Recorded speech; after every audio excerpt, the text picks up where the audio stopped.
We are fortunate enough to be joined by Casey Cupoletti, who's the Senior Director of Product here, Matt Burry, who's the Director of Product, and Russ Jenkins, our Senior Vice President of Product. So the three people who really drive all of the innovation and the wonderful action that gets taken when y'all give feedback. And we are fortunate enough to put on a roadmap like this and take that and run with it. So three experts, all hands on deck, folks. So really appreciate the three of you being here. And I believe Russ is going to kick it off for us. So I'll let you take it away. All right. Thank you, Amanda. Thank you so much, everyone, for joining. We have a super packed agenda today. I'm very excited to get going.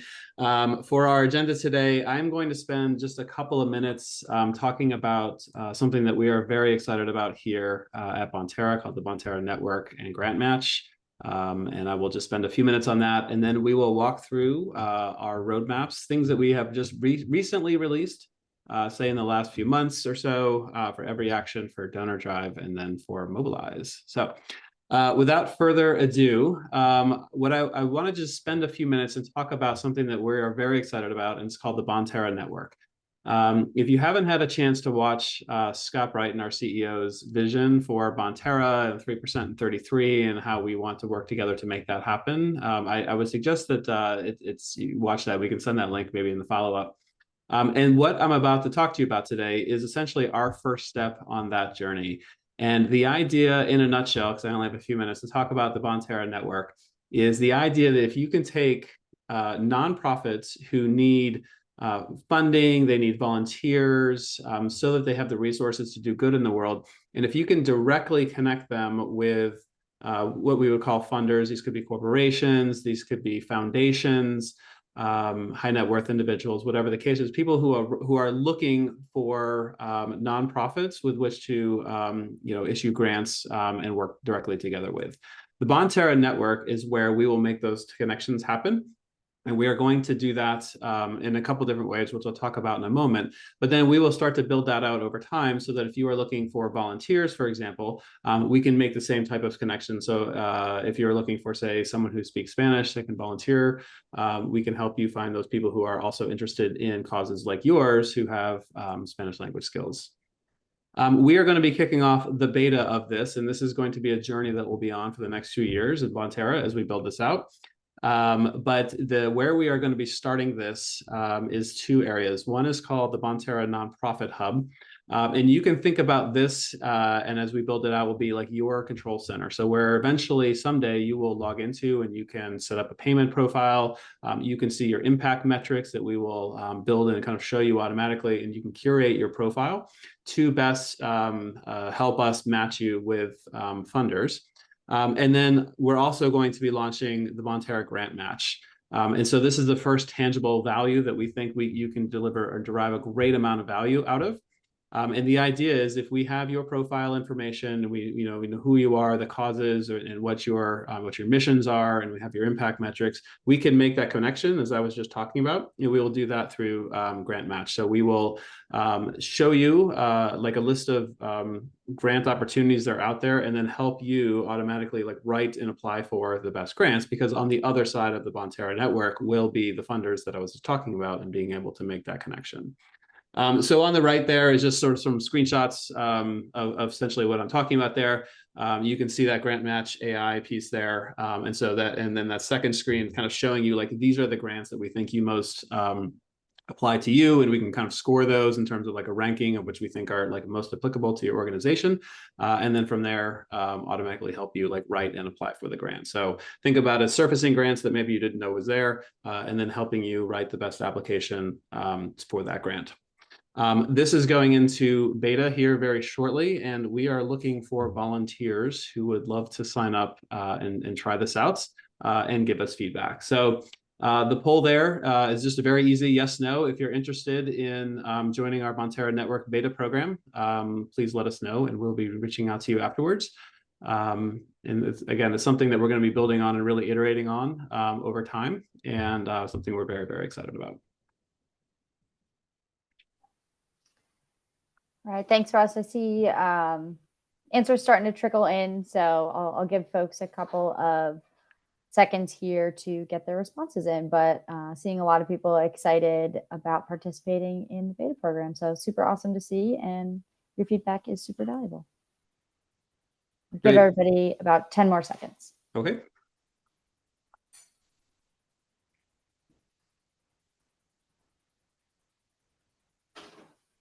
Awesome. Thanks, everyone. Okay.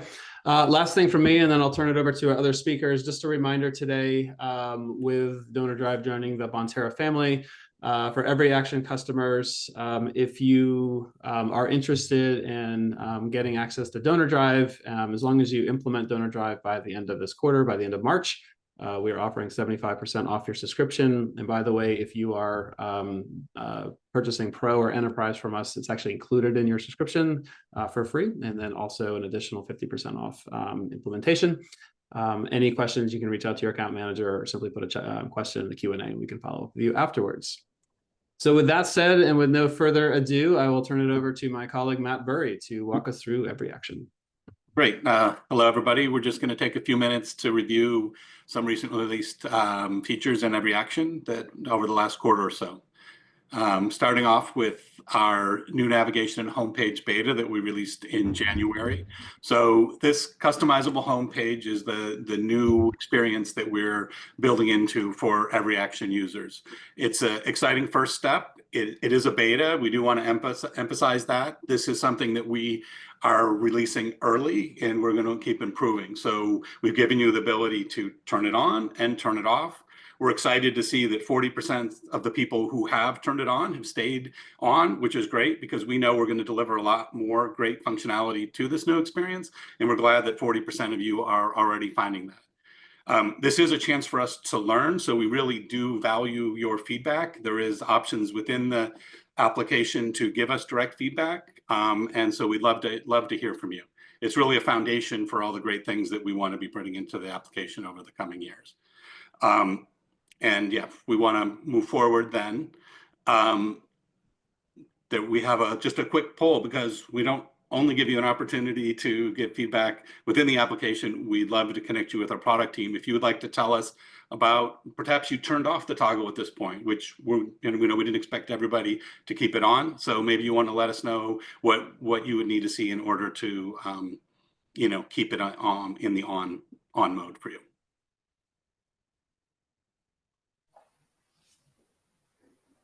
All right, answers are starting to populate. So appreciate all of y'all's responses, especially those who are saying yes, super excited to see. Again, looks like it's starting to slow down. So we'll give folks about 10 more seconds here.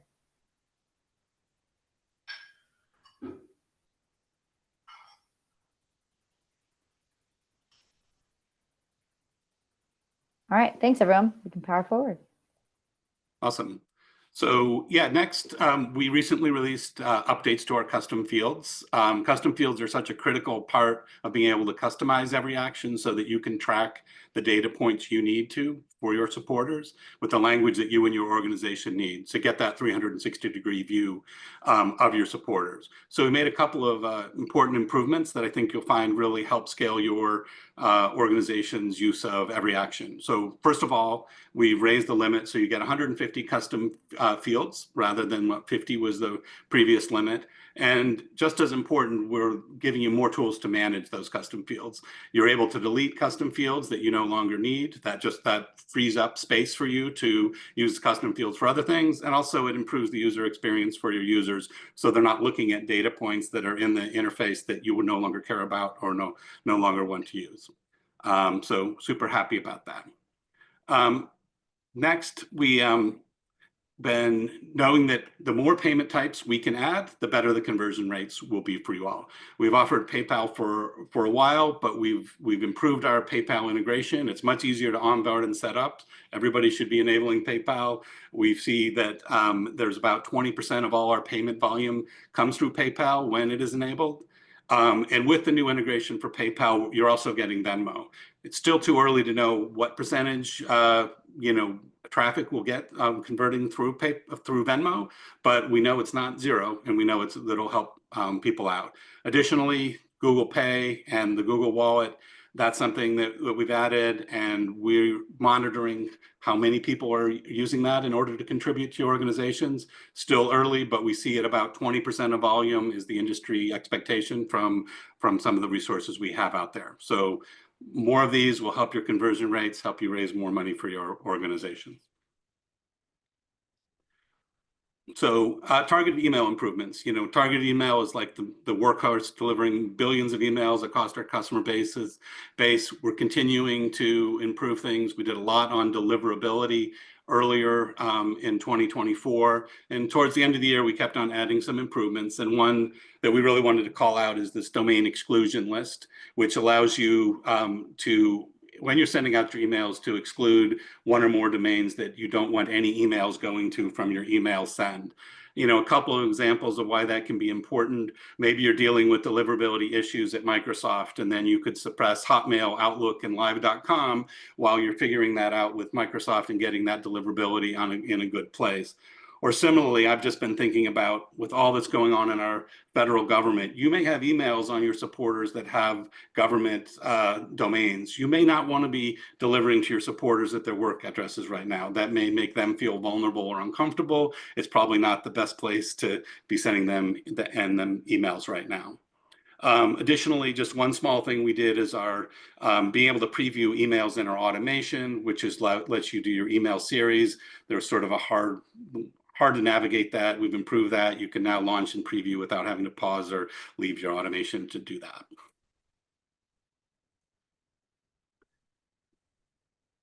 So Optimize Ask, we really just did some small things here, but we're going to continuing to make sure Optimize Ask is put in front of you as an option for helping you improve your fundraising.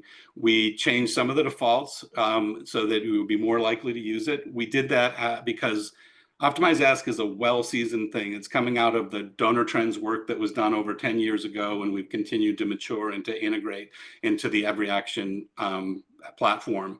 And we just see the results from using Optimize Ask are something where everybody should be using it, or at least giving it a try. You're still able to turn it off. We're not forcing you to use it, but we've seen that you guys are using it, and increasingly with these change defaults, and just the dollars per form load going way up, over 400% dollars per form load when using Optimize Ask.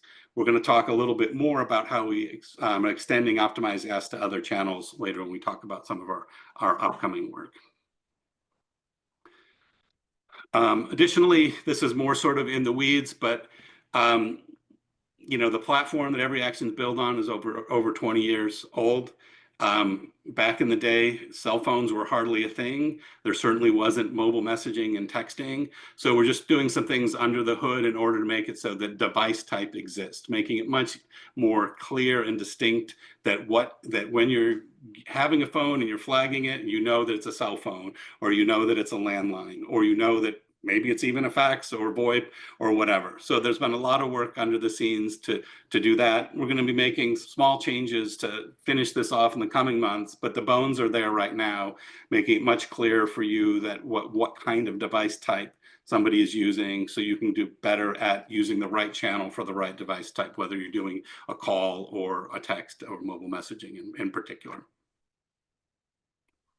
Yeah, now just moving forward to a few of the upcoming things that we're working on. So I want to spend a few minutes just talk about how are we continuing to improve that beta experience. First of all, we knew that there were some things that we had to do, wanted to do, that we could continue to build while we got your feedback from the beta. So right now, our team is working on adding hub pages to the experience. And you see a sample hub page here, which is just conceptual at the moment. But what this will do is for contacts, engagement, reporting, and administration, we'll have like a one page down that you'll be able to go in and you'll just be able to get more context and more understanding of like how to use the application. This is going to be valuable for onboarding new users who often are thrown into EveryAction and don't know where to start. And will also help you discover how to use additional features that may be buried in accordion menus or other things in the past user experience. So we're excited to add the hub pages. We're also working on a better breadcrumbs that will expose what we call the information architecture. It really will help you build sort of the mental model about how the program is actually built. So those will be coming out. We're working on those. But if we move to the next slide, we're also acting on your feedback. So one of the things that we've heard from you in the feedback right away, or two of the things that are quite actionable that we're working on right now, is that there are some things that were in the old sidebar that you could click once and you could get right there. And in the spirit of us trying to trim down what was there, we understood that we're probably going to need to add some things back in. And what we're going to do is add in the ability for you to put your own shortcuts right there. So that way we're not going to clutter up the menu with a bunch of things you actually don't need, but we are going to make sure that the things that you do use frequently, you can prioritize, put in the shortcut, they'll be easily accessible, you'll get there in one click. Additionally, we took away one of the way when the beta is on, one way you get to online actions and targeted email. We're like trying to figure out how to make it so that that is also a one-click behavior. It may be leveraging these shortcuts, but we're still working on that with our UX team. But we're listening to that feedback, we're reacting to that feedback, we're going to continue to improve so that the experience is a net positive for you. And we're also innovating into this new experience. So we have a team working on actionable insights. So this is a new system that we're working with the same data science team that helped do the Optimize Ask in the back to understand how do we put in front of you actions that you and your team can take that will be easier, efficient, and effective, and that will be things that will really improve your work. We're going to be starting with building what we call a framework. So it's going to be something where we'll add a few items in there. We're going to be focusing on some best practices on fundraising to begin with, that we can help prompt you to say, hey, maybe you want to do this. And then when you do this, we'll give you feedback on how effective that was and did that work or not work. And additionally, we'll be feeding that information to our data science team so that we can understand, are the recommendations we're making as effective as we hope they would be, and then training the models behind the scene to get more effective over time. So we're really excited how to bring this to both fundraising, but also volunteer recruitment, your advocacy efforts, any of the work you're doing to improve your organization's work with your supporters. Additionally, then, one of the bigger frustrations we hear from an administrative side on volunteer management is sometimes you need to collect a waiver for an event or for somebody who's engaging with your organization. And when that happens, it often is done on paper. You kind of get it signed, you put it in a folder, you don't know where to find it. You kind of then have to have somebody sign it again. It's just not an easy thing to administer. So we're adding to all of our online action form types the ability to have an optional section that includes some waiver type legal language and a place for someone to sign either with a scrawl or a typed in signature or both, that will be submitted. It will be synced back to the CRM. It'll be attached to the contact record. You'll be able to search and find people who have waivers. And even if you need to, you'll be able to do a report, and potentially even if you need to download an associated PDF of that waiver, you can do that as well. So we're excited to be adding that and sort of kill one of those big pain points that we've heard a lot about in volunteer management. And additionally, then with Optimize Ask, we're going to be adding it to mobile messaging. So same technology, same ask strings, just putting it to a different channel. We expect that we'll see similar results from mobile messaging as we do in targeted email, but we'll continue to monitor that and see and report back on how effective that is as well once that comes out. And then additionally, with our grid report system, one of the bigger user frustrations has been a lack of consistency on the fields that we show between different reports. So we're making some foundational changes and starting with our contact fields, where there's a lot of fields that relate sort of directly to a contact. Sometimes you see them on some reports, sometimes you don't see them on some reports. We're changing the foundation so that it will consistently show up. So when you can see someone's name, you're often going to be able to then go into the field selector and be able to like grab their email or grab their phone or grab some other piece of contact information. For example, like on a report of contacts, you can see the name, but maybe you don't want to have to export to Excel and join in with a VLOOKUP or something to get in a bunch of other contact information that you downloaded from a contact report. You'll be able to just get that in one report. So we're excited to be making that foundational improvement. And we know that integrations are really helpful. So we'll be beginning working on our DonorDrive integration right now. Anybody who uses Mobilize and knows how having a good integration can really make two products work well together. We're going to be doing very similar work with DonorDrive to bring that together so you can do all the great event and peer-to-peer organizing and fundraising that you want to do in DonorDrive and make sure that you get that data back into EveryAction and have that 360-degree view so that you have that database record for your supporters and that you're able to get the best of both worlds of using DonorDrive and EveryAction. Additionally, we're working on a beta of an optimized contribution form. This is another beta. It's not going to take away any of our existing donation forms, but we believe that we can build an optimized form that we can continue to improve, that will be easier to set up, and that will raise conversion rates. And so we're working on building that. And we're also interested, in this case, similarly, of people who want to give us feedback on building that beta as we roll it out and work on rolling it out in the coming months. So more to come on that, and a little bit of an advertisement to help be part of that program as well. And while you do that poll, that's sort of the last of our updates. And once that poll's over, I'll turn it over to Casey to talk about some of the great changes in DonorDrive. Awesome. Thank you so much, Matt. We'll give folks a couple more seconds here to get their answers in. I see people starting to respond, so appreciate you jumping in and your willingness to help. And I'll just let it run for a couple more seconds, but in the interest and sake of time, Casey, if you want to go ahead and jump in. Yeah, absolutely. Thank you, Amanda. Thanks, Matt.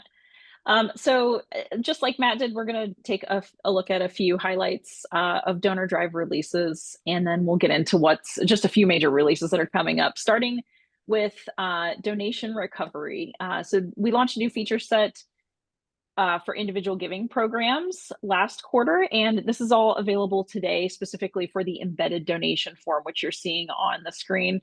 You can drop this embedded donation form on any third-party site, so like your primary website.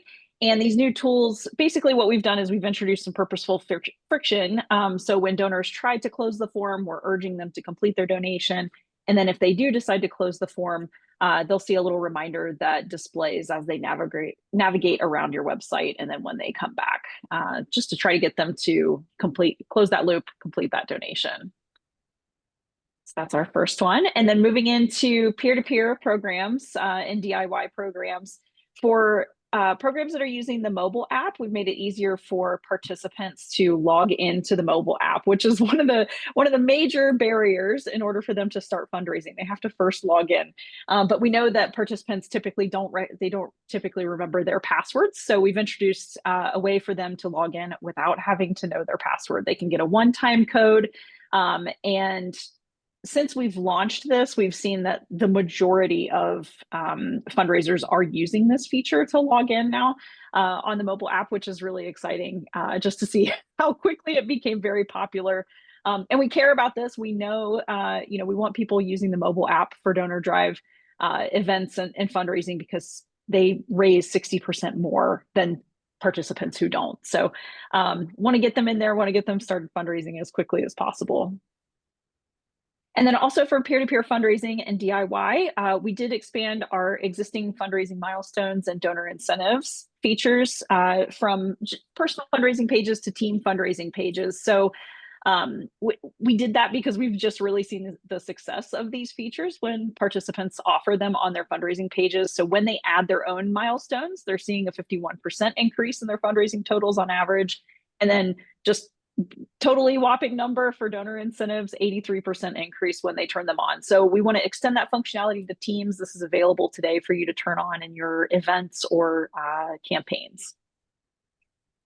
And then just lastly, for you all, for our administrators, for people who are in there using DonorDrive day to day, we've introduced several new tools around managing transactions to make your lives easier. So just showing one example of these, you can find all of this information in our knowledge base in the recent releases section. But you can do things like resend confirmation emails for any type of transaction. So donation, registration, ticket purchase, those sorts of things without having to download a receipt and then manually email it. Such a simple thing will save you a lot of time. So there are several other updates, but again, take a look at the knowledge base for all those transaction related tools that we've recently released. All right, transitioning into what's coming up. First, want to start keeping on with our peer-to-peer fundraising theme here. We're introducing fundraiser and team leaderboards in the mobile app. This is one of our most popular features on the web. So we're bringing some of that competition to the mobile app so folks can see their personal rank among fundraisers, or if they're on a team, they can see their team rank. And we observe that when people are, engaged in looking at leaderboards, they want to get to that next step. Stephanie Franklin here, certainly she's got a little ways to go to beat Leslie Sampson there above her in number 2 spot, but it'll give her a sense of like, what does she have to do to be number 2 or number 1? So just motivating folks to raise more, building a sense of community. They can clearly see they're not alone in their fundraising journey. And then next up, we're expanding Express Donate. This is one of the most popular features, one of the most popular donation flows on DonorDrive that you all are using. So we're expanding this out to bring a new giving experience. So last year, we introduced a new kind of more optimized donation flow for the embedded donation form. And now we're bringing a lot of those features and that experience to Express Donate, which applies to peer-to-peer events and campaigns. So you can see here, you'll be able to collect custom question data. You can configure corporate giving options, matching gifts, especially with some of those integrations like Double the Donation that many people are using. And then also that new flow includes a brand new, awesome, optimized way to pay. So it just helps donors check out faster, complete their transaction, and kind of move on with their day. So we're really excited about that. These have been widely requested features since we released Express Donate. So really excited to release that for y'all.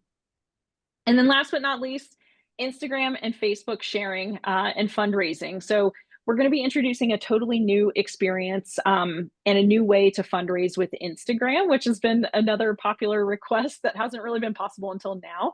But supporters will be able to share fundraising pages, event landing pages to their Instagram profiles and stories. So that's a whole new channel for you all to get fundraising dollars through. And those posts, when they're sharing to Instagram, will include a native donate button that will link back to your donation form. So you can see here, Stephanie Franklin is posting on a story on Instagram. That donate button will open the donation form straight to her for her page. So really exciting new way to fundraise. And then additionally, we're not showing it here, but when folks are sharing these pages on Facebook, there will be some new styling, which will also help get those Facebook posts when they share your DonorDrive pages. It'll get them prioritized higher. And again, it'll include that native donate button that will link straight back to your donation form on DonorDrive. So you can process the donation as you would any other donation and collect all the info that you need. So yeah, I think that wraps it up for DonorDrive. I'll pass it to you, Russ. All right. Thank you so much, Casey. I will go ahead and bring it on home with Mobilize. So a couple of things just to walk through here. We've added one more custom field to Mobilize for event forms. This is the top requested feature by enterprise and mid-market customers. So hopefully you're excited about this. With this change, event organizers are now able to add one more extra field when creating an event. And in addition to the 2 fields that are currently allowed, bringing the maximum that you could have now up to 3 from 2. We've also improved the login experience via the magic link, and we've made it possible to do so in fewer steps while only requiring just 1 email instead of 2. This change is really about adding a backup code directly in the first email sent for logging in to avoid delays if the original login link is blocked or doesn't work. So instead of waiting for a new email, users are able to quickly paste the code into a login field and access their accounts in fewer steps. And a couple of things upcoming on Mobilize that are worth talking about here.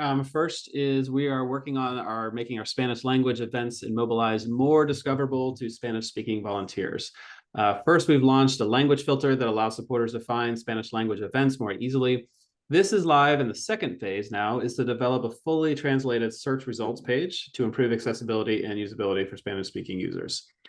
This is a continuation of our Spanish language support following the launch of Spanish event forms last year, which was the most requested idea of all time on Mobilize. So we are continuing to build out our Spanish language capabilities. To align with SMS best practices and improve the sign-up experience, we're making the phone number optional on Mobilize forms. We are currently running an experiment on mobilize.us only on a small subset of users, and we will roll out to all of the organization's feeds at a little bit later time. But this change will reduce friction, encourage more signups, and minimize complaints about unsolicited SMS or text messages. And so by allowing supporters to share their number only if they choose, we're improving the data quality and aligning with industry standards. And then QR codes expansion. So we're making additional improvements to the QR code check-in feature that is currently in beta. We're fixing a couple of usability issues and also making the check-in experience accessible to Spanish speakers. This is going to be a collection of 4 to 5 impactful improvements that will streamline attendance tracking for organizers and make it even more accessible to attendees. Following these improvements, we'll start expanding the QR code beyond the beta group, and we will release it to all organizations. Last but certainly not least is the waitlist for events. The waitlist feature will allow organizers to collect interest from supporters when events reach full capacity. So if a spot opens up due to cancellations or you can increase your capacity, the system will automatically notify supporters on the waitlist and enable them to register. This feature is highly requested and will save organizers time by filling last-minute cancellations and maximizing attendance and reducing manual work for organizers managing capacity. And that is it for Mobilize. And I think that is it for our presentation material today. I'll turn it back to you, Amanda. Yeah, thank you so much. Really appreciate it, Russ, Casey, and Matt. I know we are over time, so I wanted just to say thank you for everybody who hung on with us. We will do our best to follow up with questions. We've got them recorded here, so we'll take note, bring them to the relevant team so that we can get those answered for you. But just want to express, again, a huge thank you for being here. We know there's a lot of uncertainty going around right now, and I want to just say thank you for the work that you're doing. It is super valuable and super important, especially now. So big thank you from me and the Bonterra team, and we really hope that these updates kind of excited you, give you some things to look forward to, and I hope you're looking forward to seeing them come into action. So appreciate you all, and once again, thank you, Matt, Casey, and Russ, for making them happen and presenting them today. Absolutely. Thanks, everyone. Thank you, everyone. Take care. All right. Hope you have a great rest of your day, folks. Take care.